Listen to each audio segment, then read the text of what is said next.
Disney has canceled one of its upcoming live-action remakes after Snow White flopped. Well, guys, it seems like Disney might be finally learning their lesson. Can you hear that? That, my friends, is the sound of a billion-dollar pipeline screeching to a halt. Yes, you heard right. The live-action remake train at Disney, the one that's been chugging along for years, is apparently pulling into the final station. And the reason, well, let's just say a certain princess and her 7, well, you know, have caused a bit of a royal rumble. Word on the street, confirmed by those in the know, is that Disney has slammed the brakes on all future live-action reimaginings of their animated gems. Think about that for a second. Every project in development, poof, gone. What in the enchanted forest just happened? They flopped so hard in Snow White, trying to be brazen and rewrite history and representative of its modern audience, and we all saw how that went. This news has sent shockwaves through Hollywood, and trust me, the fan reaction is a roller coaster.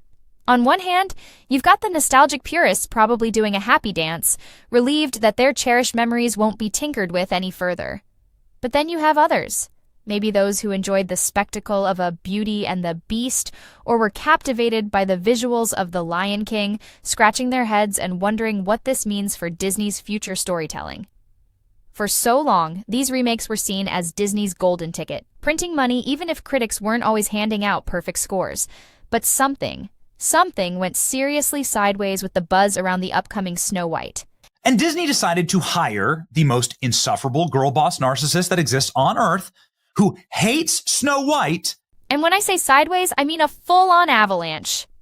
What started as whispers of creative differences behind the scenes for Snow White quickly snowballed into a public outcry that Disney simply couldn't ignore. It seems test screenings hit social media like a rogue wave, painting a picture of a film that, to put it mildly, wasn't hitting the mark. It wasn't honoring the original fairy tale, and apparently it wasn't connecting with modern audiences either. The negativity became so intense that Disney, a company built on brand image, reportedly feared it would tarnish everything they stand for. Can you imagine the emergency meetings happening at the Mouse House? There's a big focus on her love story with a guy who literally stalks her. Yeah. Weird. Talk about being in the eye of the storm.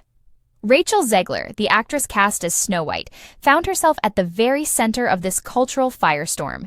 In a world where every comment, every interview snippet gets amplified a million times online, her passionate defense of the remake's updated themes only seemed to fuel the flames.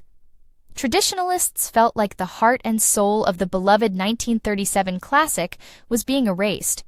It became this huge debate about respecting the past versus modernizing for a new generation. It makes you wonder, how do you strike that delicate balance when you're dealing with such iconic material? Every time she speaks, she gets less likable. There's some clip of her on the internet in her Snow White outfit saying, "Every hour I am in the outfit of Snow White wearing the dress. All 18 hours, I deserve to be paid for every single one." Then came the rumors, the kind that spread like wildfire in the online world. Whispers of a heated exchange during a press junket, allegedly involving Rachel Zegler and some critics, even leading to a brief security intervention. Now, whether these rumors were true or not almost didn't matter. They landed in an online space already primed to believe the worst, and boom! Hashtags calling for boycotts started trending globally, completely drowning out any attempts at damage control from Disney or Zegler's team. It just shows you the power of the online echo chamber, doesn't it? God. All of Andrew's scenes could get cut. Who knows? It's Hollywood, baby. What? You know, I can almost picture the internal chaos. Anonymous crew members, feeling safe behind their keyboards, started spilling the tea about a production riddled with last-minute script changes, rushed reshoots, and a constant battle between those wanting to stay true to the original and those pushing for a more relevant take.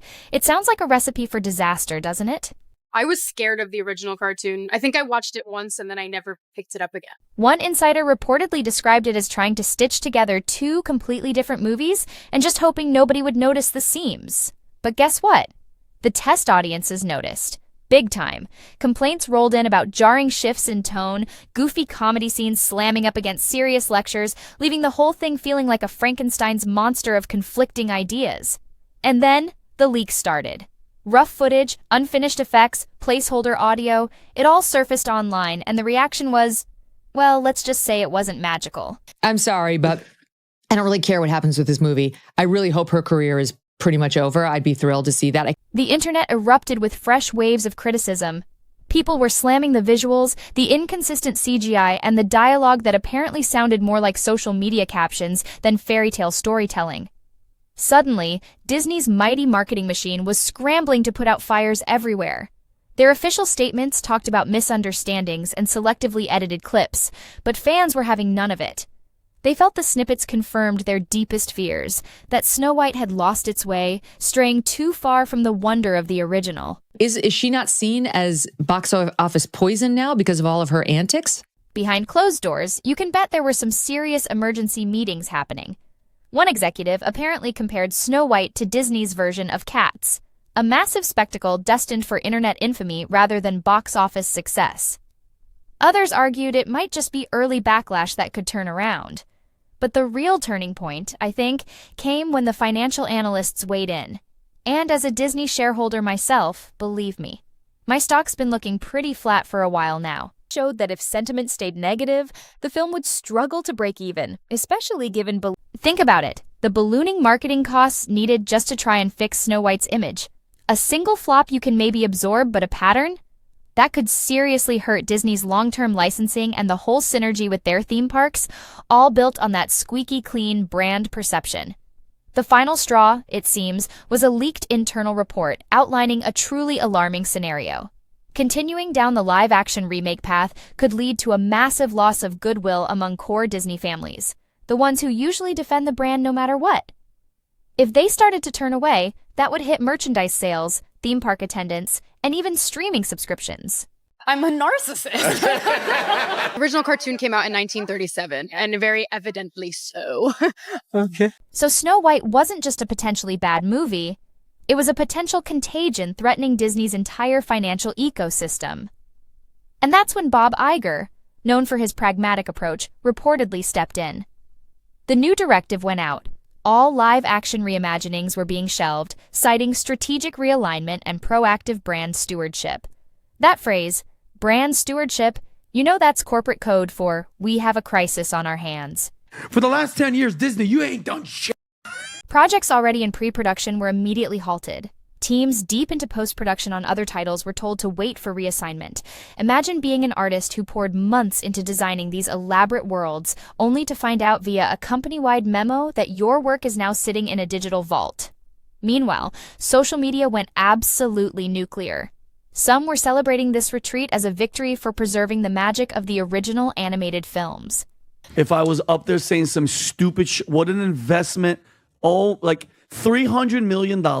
But others were lamenting the loss of potentially creative and inventive takes that they felt could have actually enhanced the originals. The big question everyone was debating online was, what went wrong with Snow White? Was it the heavy-handed messaging, the poor execution, or are audiences just plain tired of remakes altogether? So $500 million. Correct. $500 million. Approximately. Think about it. The Jungle Book made nearly $1 billion. Beauty and the Beast also crossed that coveted mark. Even Cinderella did pretty well. So where did Disney misjudge things so drastically this time? It seems like Snow White tried to do too much at once. It juggled between meta humor and serious social commentary. And in the end, it didn't quite nail either. Even people within Disney who were initially excited about the bold revisions reportedly admitted after seeing it that the film felt like a constant tug-of-war between nostalgia and reinvention. And then you had Rachel Zegler's PR woes, her confident statements being interpreted as condescending, further fueling the fire. Each new interview clip became another piece of evidence for those who felt Disney was losing its way. And generally attacking men and suggesting that Snow White was the story and all this. By the time Zegler tried to soften her stance, the damage was done. Parody accounts, reaction videos, tabloid headlines had taken over the narrative. Even Greta Gerwig's involvement, initially seen as a sign of Disney seeking out talented auteurs, became a mere footnote. Insiders say her early vision focused on character depth while respecting the original's whimsy, but as the studio demanded more spectacle and modern commentary, the project became something else entirely. Gerwig's silence during the controversy spoke volumes, with reports suggesting she was creatively heartbroken but contractually obligated to remain quiet. This whole situation has triggered a major reevaluation of Disney's entire live-action strategy. Suddenly, those smaller cracks that might have gone unnoticed before, The Little Mermaid's decent but not spectacular box office, Pinocchio's lukewarm reception, Mulan's pandemic struggles, all magnified into glaring red flags. The era of safe bets built on nostalgia suddenly looks anything but safe. As Disney grapples with the fallout, other studios are undoubtedly watching closely, auditing their own remake slates. Some might even fast-track original projects to fill the potential void in the release calendar. Meanwhile, merchandising partners are probably sweating, wondering if those planned toy lines will ever see the light of day. Inside Disney, morale is likely a mixed bag. Some story artists sensing an opportunity for fresh ideas, while production accountants are probably staring at massive sunk costs. Departments dedicated to remakes might be facing reassignments or even downsizing. Entertainment journalists are, of course, all over this, with op-eds dissecting everything from corporate hubris to the pitfalls of trying to modernize beloved classics. The debate rages on about toxic fandom, cancel culture, and the impossible task of balancing tradition with contemporary values. But one thing is crystal clear. Snow White has become a cautionary tale, forcing Disney to hit the brakes on a once lucrative formula. Financial analysts are now weighing the cost of this retreat against the risk of pushing forward. Some estimate Disney could save nearly $1 billion over the next 3 years by halting these projects. The downside, of course, is potential lost revenue. But those projections were based on the assumption that these remakes would be successful, a premise Snow White completely shattered. Internally, even a small dip in family turnout makes the profit margins questionable. A larger trend could lead to significant financial losses and reputational damage. Rebuilding trust is now Disney's top priority. Word is they're shifting focus towards original animated features, smaller-scale live-action fantasies, and streaming projects with new characters. They're even rescheduling focus groups to gauge audience response to entirely new storylines. One executive described this shift as a chance to unleash truly original magic. And it's not just about playing defense. Some see this as an opportunity for a creative rebirth. Without the baggage of decades-old storylines, writers and directors can tackle modern themes in a more authentic way. Disney still has incredible resources, and if they channel them into bold, original storytelling, we could see a renaissance like the one in the early 90s with The Little Mermaid and The Lion King. Of course, the big question is whether Disney will stick to this. Corporate history is full of reversals. A future CEO might decide to test the waters again down the line, but for now, the message is clear. Live-action remakes are on ice. The creative casualties are already apparent. A promising Hercules adaptation with a Guardians of the Galaxy vibe has been shelved. A high-budget Sword in the Stone project is now gathering dust. Concept artists are seeing their work disappear into the vault. Some are worried Disney is overreacting, punishing potentially successful projects because of one stumble. But those concerns are likely overshadowed by the need to protect the larger brand. Meanwhile, the fate of Snow White itself hangs in the balance. The theatrical release date is uncertain. Some suggest a minimal release just to fulfill contracts. Others think it might quietly drop on Disney+. Either way, it won't be treated as the major event it once was. Snow White has become a cautionary relic. Rachel Zegler, once a rising star, now has to navigate the aftermath of a film that became a symbol of corporate overreach. Her career trajectory is now a major point of speculation. Greta Gerwig's reputation remains largely intact, and many expect her to move on to other projects. Her experience at Disney highlights the challenges even acclaimed directors face within big studios. The lesson is simple. Passion alone can't save a film weighed down by conflicting demands. Across the fan community, there's a mix of relief and uncertainty. Those who campaigned against Snow White feel vindicated, while others mourn the loss of a genre they enjoyed. Everyone agrees this is a significant shift for Disney. Analysts will be dissecting this for years, trying to pinpoint the exact moment the remake model broke. Was it the first leaked photo? Zegler's early comments? Market saturation? It's likely a combination of factors. What matters now is how Disney moves forward. They've weathered storms before. The end of live-action remakes forces a reevaluation of what defines Disney magic in the 2020s. If it's about imagination and heartfelt storytelling, perhaps this is a chance for a creative renewal. Early signs point to original adventures, new musicals, and animated stories that tackle contemporary issues with nuance. This retreat also sends a message to the rest of Hollywood. Even the biggest brands need to listen to their audience. The age of automatic nostalgia profits may be over. Ultimately, the Snow White disaster will be remembered as a turning point, a moment when Disney learned its audience has limits. Their decision to cut their losses is a rare display of corporate humility. While some cynics might see this as a temporary pause, the symbolic impact is huge.